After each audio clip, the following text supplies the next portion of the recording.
is online.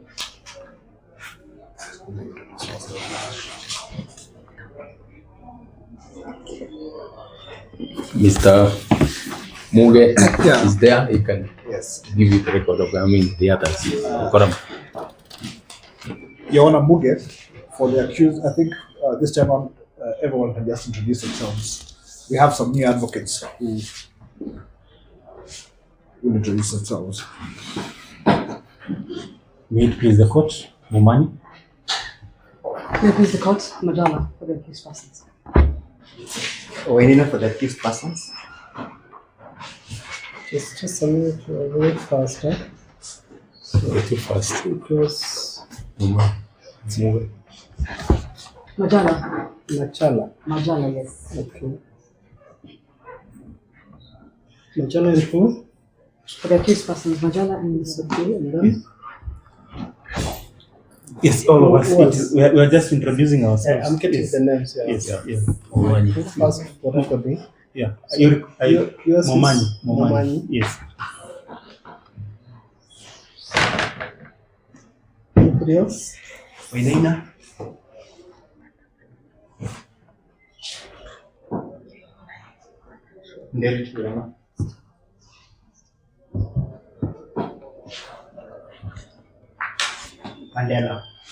Mandela. Yes.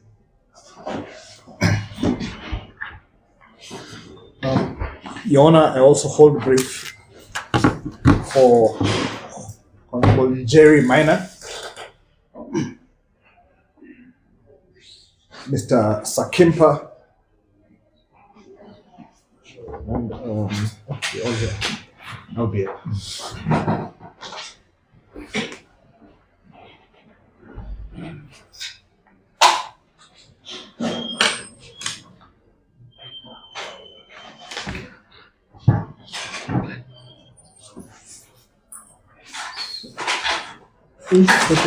Your Honor, I'm present for the state alongside Mr. Kamau, also holding brief for Mr. Amoy, Mr. Mashira, Mr. Kerry, and Ms. Fatuma. Similar prayer in this matter, the said file is before the DPP for review. We were under instructions to seek 3 more weeks for the file to be reviewed, and the DPP can give directions on how to proceed in this matter. Okay, Your Honor, we are praying for a mention date in 3 weeks' time.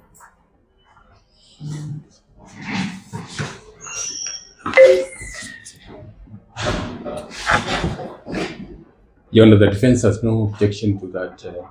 I mentioned in 3 weeks.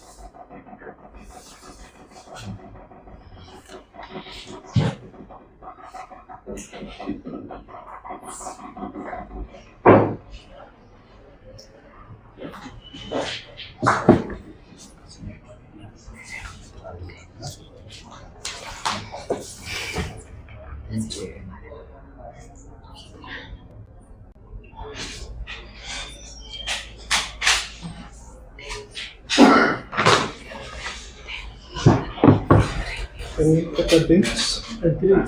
Just before you pick a date, Your Honor, the last time we were before you, there are some orders that you had issued to the OCS Makongeni Police Station. Is it Wainaina? Yes, Wenina. Okay.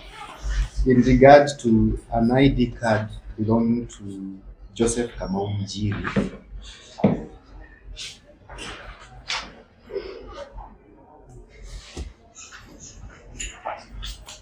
Joseph Kamau Njiri, he proceeded to retrieve the said order and serve on the OCS.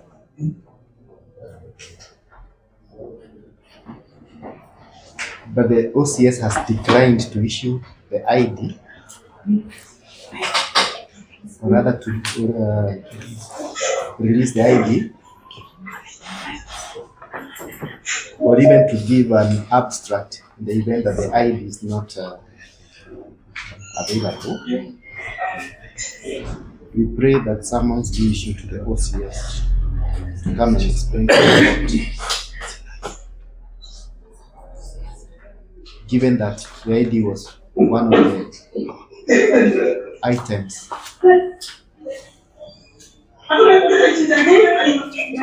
Can you mute that participant?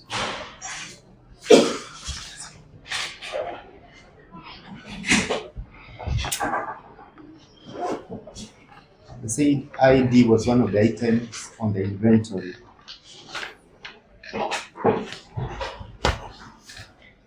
For the same group, there are also phones that are yet to be released.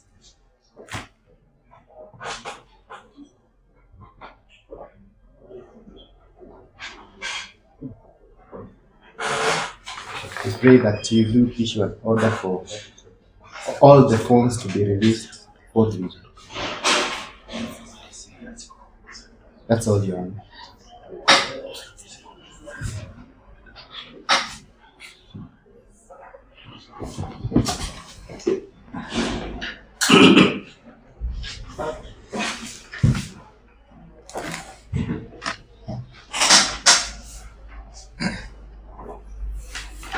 Any response? Your Honor, I've just spoken to the IO. He indicates on the issue of the ID, if court allows, he can liaise with the OCS and follow up. However, we stand guided as to whether court will still require the OCS to attend. Maybe we can give IO the timeline, a time period for him to try and trace the said ID. On the issue, He tells you what? sorry, Your Honor? What did he tell you? He told me that he would pursue the same with the OCS to see whether the ID can be released. I was praying for time to allow the IO to pursue the same before we now proceed to summoning the OCS.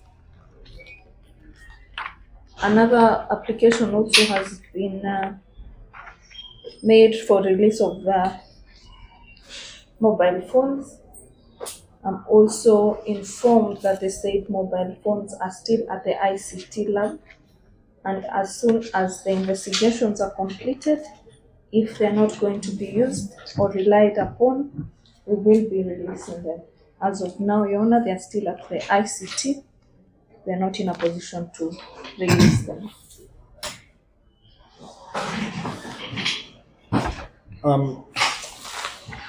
Your Honor, in regard to the ID, those were orders issued by the courts, and the OCS has simply flagrant disobedience of those court orders. He should be summoned to appear in court to show cause why he should not be punished for that contempt. The IO does not step in for the disobedience of court orders by the OCS.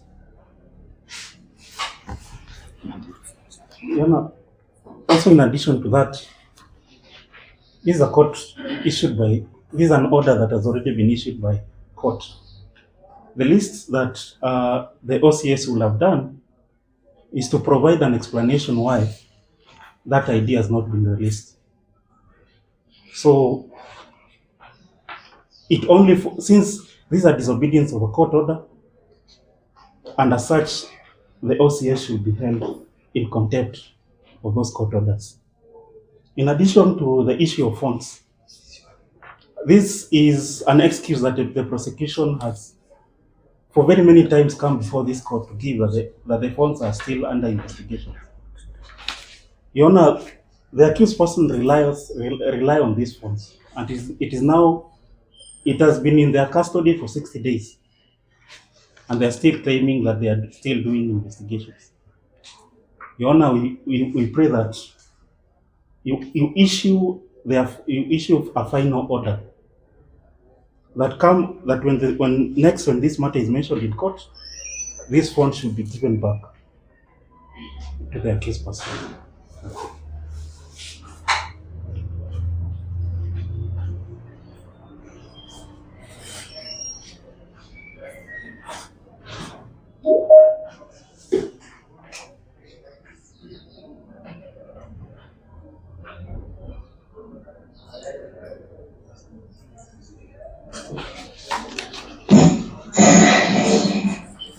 So let us get a date in 3 weeks.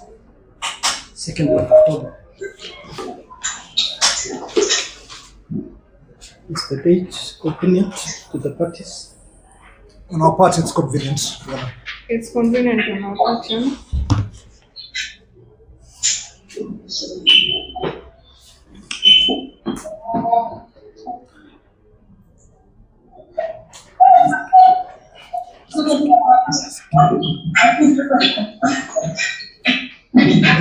Can you mute the participant?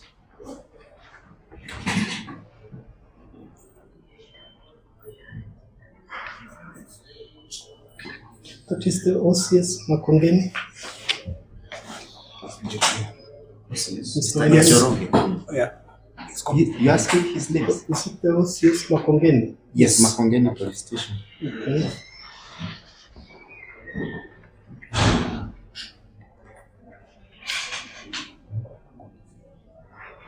Okay. Sure, you can talk with the OCS. Huh? I don't know what. Just an ID. What is the evidential yes, value of an ID? Just tell him to release. Does he really need to be summoned to release an ID? Your Honor, that was on my opinion. If by the time we're coming back on the 2nd he's not released, we can then now, Your Honor, proceed with seeking someone, with him being someone. No, I'm issuing summons, but I don't know what point he's trying to make. I only want to an ID. And Your Honor, an ID is a very important document. The accused person will not be able to even get admission to certain offices without an ID.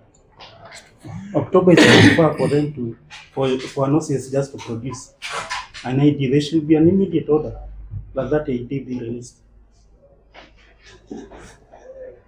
Could you raise the case number?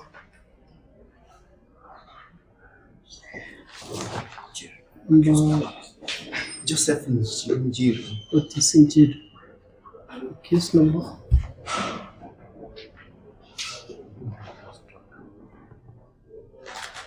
Just wanted to put it in the order.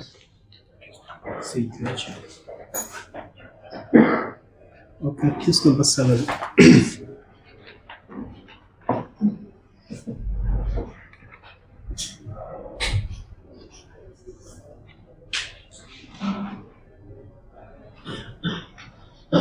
We had ordered on 26th of August. So further mentioned on the 2nd October for an update on the DPP's directions. Summons were issued to the OCS Makongeni to come to court and show cause why we cannot release the ID for the 7th accused. Is ordered. The issue of investigations and the status of the forms, let us have a report on that day, so that if they are done with forensic analysis, then they should be in a position to release the forms, unless some will be treated as exhibits, which we should also be informed on that day.